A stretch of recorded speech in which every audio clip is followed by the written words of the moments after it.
Hey guys, I just finished uploading my Monstera leaf patterns to Etsy. You can find those at glossypatterns.com. And I want to record this video to show you guys how to do the pieces that look a little more difficult like this one, but it's actually not. I've tweaked this pattern a lot to make sure that even though it looks like some of these pieces are difficult, it really isn't. So I'm going to show you how to do that, plus a couple of other tips. There's 3 leaves in this set, the small, medium, and large. These are actually also my best sellers of all time. I can't keep them in stock. They sell out right away.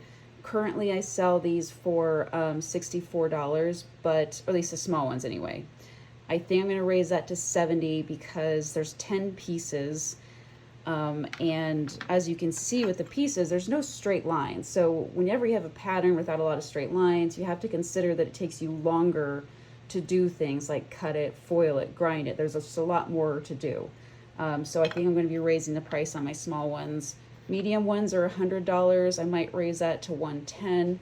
And then these are between $140 and $150. That's just what I sell them for. So if you buy my commercial license to sell these, I definitely recommend making sure you price for your time and what you're worth, and also the type of glass, because I used in this one, see if you can tell, see the green glass is Ripley. I used the water glass for this. So when you use water glass, you have to make sure that all of the lines go the same way, and that means you waste more glass because you can only position your piece a certain way when cutting it out. For example, this one is also on water glass, and you can see I put lines here just for reference, so I knew that this is exactly where I had to position the paper onto the glass.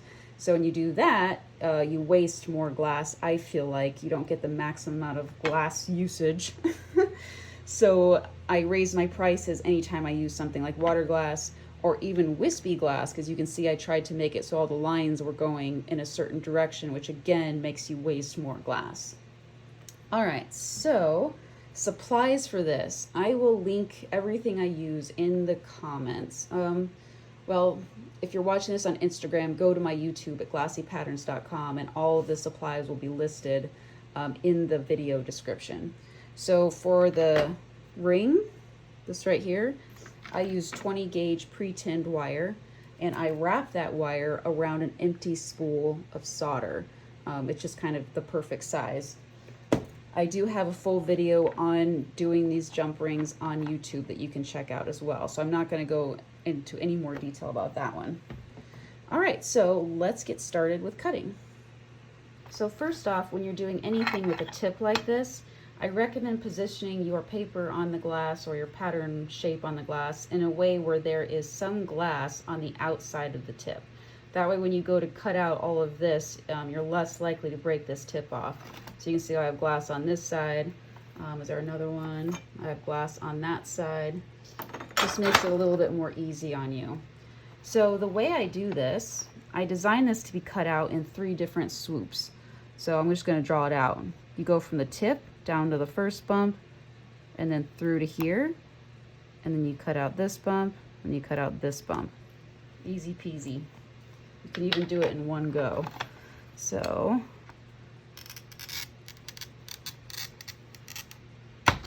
go. And I'm just going to go ahead and make these cuts now just to save time. This is how I cut out pieces more quickly. I'm a big fan of tapping glass out with anything that involves curves.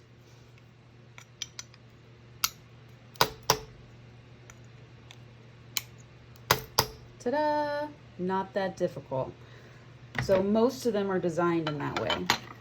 For example, this one, I would come across here, do that, and then I would just cut out all of that in one shot. This one, I would come across like this, and then I would cut out each loop like that. Let's talk about some soldering tips with this. If you do the small pattern, you're going to end up with spaces like here and here where it's difficult to fit your soldering iron up in here if you connect the pieces first. So instead of connecting the pieces first, I come in and I solder. You can see that I already did it for this one. You see the copper here, and then the solder is right here. I go ahead and I solder the outside, then I put the pieces together. So on the very inside of this, I'm soldering the edge of each leaf, then I'm putting them together and soldering them. If you want to, you can do that with these as well. You don't really need it. You can fit your iron into these, except for this is a little bit tricky right here, and you can fit your iron into these holes. However, you can just go ahead and solder them ahead of time if you want to avoid that.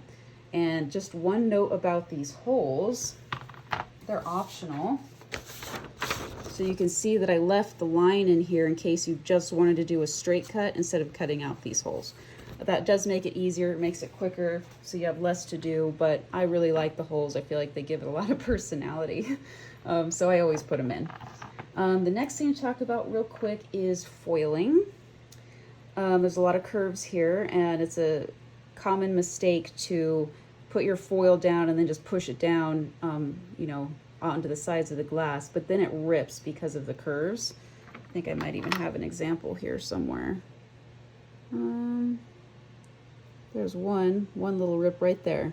So you can see I did it too quickly, and so that's where it ripped, and same with that right there. It happens, but most of the time it can be avoided. So what I do is I push the foil onto the edge, and then just very gently start to push one side down little by little. It will stretch. You just have to work with it and go slow. Then you turn it to the other side and you do the same thing, real slow all the way down, and then you don't end up with any cracks. Okay, I think that is about it. Let me know if you have any questions.